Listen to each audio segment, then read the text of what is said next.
Hello hello students, मैंने आपको numbers की पीडीएफ भेजी थी। आज हम आपको नंबर्स समझाएंगे। आप थोड़ी समझने की कोशिश करना। नंबर का हिंदी अर्थ होता है वचन। इसका जो डेफिनेशन होगा मैंने इंग्लिश में भी लिख दिया है और साथ में हिंदी में भी आपको डेफिनेशन लिख दिया है मैंने।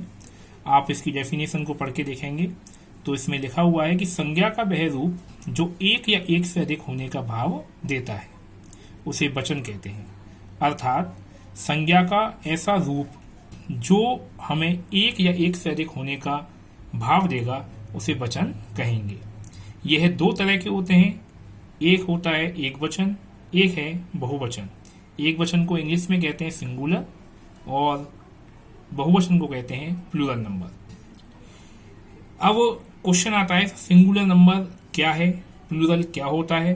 तो आप देखेंगे इसके नीचे लिखा हुआ है सिंगुलर नंबर का कि जब कोई संज्ञा एक व्यक्ति, वस्तु अथवा एक स्थान का बोध कराती है, अर्थात एक चीज के बारे में आपको पता चले, किसी संज्ञा के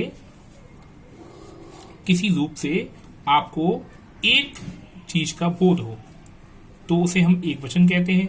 और एक से अधिक वस्तुओं का बोध होता है तो उसे हम क्या कहते हैं, बहुवचन कहते हैं। क्लियर है? तो एक चीज के बारे में पता चलेगा तो एक वचन है, और यदि एक से अधिक के बारे में पता चले तो आप उसको क्या कहेंगे, बहुवचन कहेंगे।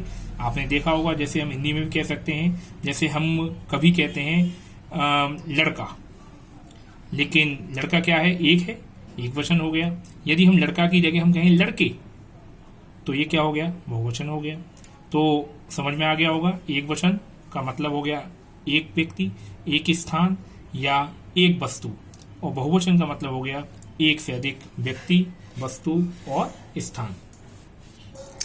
अब हम कुछ इसके नियम से पढ़ेंगे और मैंने आपकी सुविधा के लिए इन नियमों को दो भागों में बांटा है, मतलब इंग्लिश में भी है और हिंदी में भी है। ये नियम इंग्लिश में भी हैं और हिंदी में भी हैं। यदि जो इंग्लिश से मैं समझना चाहता हूँ इंग्लिश में समझ सकता है इसकी डेफिनेशन को, और यदि कोई हिंदी में समझना चाहता हो तो उसको हिंदी में समझ सकता है। तो रूल नंबर 1 क्या कहता है कि एक वचन से बहुवचन बनाने के लिए संज्ञा के अंत में एस जोड़ देते। मतलब सबसे जो सामान्य नियम है, सबसे ज्यादा सामान्य नियम ये है कि कोई भी एक वचन संज्ञा आती है, यदि हम उसमें क्या लगा दें, एस लगा दें, तो वो क्या बन जाएगा, बहुवचन बन जाएगा। जैसे हम मानो बॉय है, बॉय BOY, और इसमें यदि हम क्या लगा दिया, हमने एस लगा दिया तो ये क्या बन गया, बहुवचन बन गया। जैसे पेन है, पेन में क्या लगा दिया, एस लग गया तो ये बहुवचन बन गया। काउ एक वचन सिंगुलर है और हमने इसमें एस लगा दिया, बहुवचन बन गया। टेबल है, टेबल्स बन गया। आपको समझ में आ गया हो गया कि समझ में क्या आया कि एक वचन से बहुवचन बनाने के लिए क्या करते हैं, हम एस लगा देते हैं। अब दूसरा नियम देखिए, जिन संज्ञा के अंत में, यदि कई संज्ञा शब्द ऐसे होते हैं जिनके अंत में एस आता है, डबल एस आता है, CH आता है, SH आता है, जेड आता है, एक्स आता है, O आता है, तो उस संज्ञा शब्द के अंत में ES लगाते हैं। नहीं समझे? मतलब यदि ये शब्द यदि ये अक्षर किसी संज्ञा शब्द के अंत में आते हैं तो हम क्या लगाते हैं, ES लगाकर उसका बहुवचन बनाते हैं। आप शब्द भी देख सकते हैं, जैसे बॉक्स है, अंत में X आया हुआ है तो हम इसमें क्या लगा देंगे, ES लगा देंगे और बॉक्सेज हो गया, ये इसका बहुवचन बन गया। बंच है, CH आया हुआ है अंत में, देखिए CH इसमें है तो हमने क्या लगा दिया, ES लगा दिया, बहुवचन बना दिया। जैसे क्लास है, क्लास है, एक वचन है, हमको इसका बहुवचन बनाना है तो हमने इसमें ES लगा दिया, बहुवचन बना दिया। बुस है तो SH आया हुआ है, हमने इसमें ES लगाकर क्या बना दिया, इसका बहुवचन बना दिया।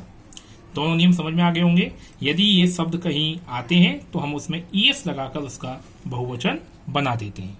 यहाँ तो कोई दिक्कत तो नहीं आई। अब हम रूल नंबर 3 करते हैं, ध्यान से देखना।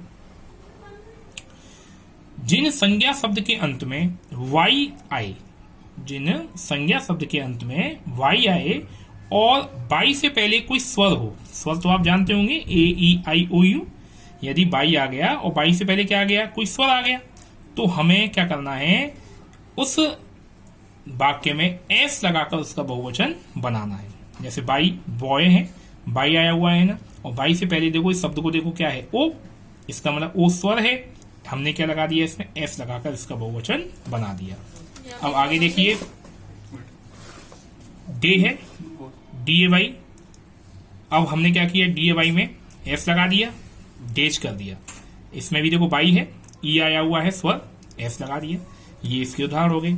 एक नियम नंबर 4 और देखिए, जिन संज्ञा शब्द के अंत में बाई आ जाए लेकिन बाई से पहले कोई व्यंजन आए, समझना ध्यान से, कि बाई आए और बाई से पहले कोई व्यंजन आए तो हम बाई को हटाकर आई ई एस लगा देते हैं। देखो दोनों एक से हैं, थोड़ा सा अंतर है, तो उसमें तो स्वर आएगा ए ई आई ओ यू, और इसमें बाई से पहले क्या आएगा, कोई व्यंजन आएगा, तो हमें क्या करना है, उस बाई को हटाकर आई ई एस लगा देना है। जैसे बेबी, बाई है, बाई से पहले बी आया हुआ है, व्यंजन है, तो इस बाई को हटाकर हमने क्या लगा दिया, आई ई एस लगा दिया। सिटी है, स्टोरी है, स्काई है, और इसमें भी देखिए आप कि बाई से पहले क्या किया हमने, टी आया हुआ है, इसलिए हमने क्या किया, बाई को हटाकर आई ई एस लगा दिया।